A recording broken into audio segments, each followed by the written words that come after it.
I'll tell you about buying V-Bucks with a Google Play gift card. Now, as you might know, Fortnite was available on Android at around 2020, but after that, it wasn't available anymore because there was a dispute over payment methods. Now, that is what is important here. The key takeaway here is that there was a dispute over payment methods. Fortnite is still available on Android, but you do need to download it externally from their website. Now, what we can concur from this information is that unfortunately, because we do want to use a Google gift card, but there was a payment dispute with Epic Games, so obviously that means we can't pay with a Google Play gift card on Epic Games, and automatically we can't pay for V-Bucks with a Google Play gift card.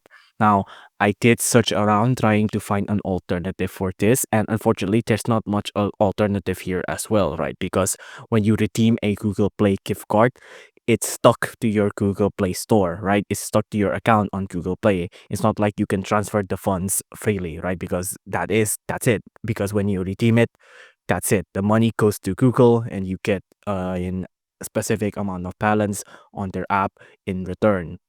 The way you can try to mitigate this is that you can sell your gift card if you bought it physically. As long as you didn't scratch off the code, you can probably still sell it.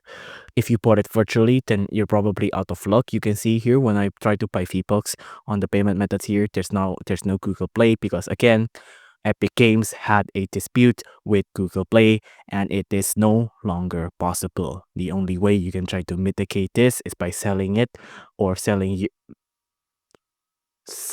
your coupon, selling your Google Place, selling your Google Play gift card online to try to get some of your money back and then buying that money.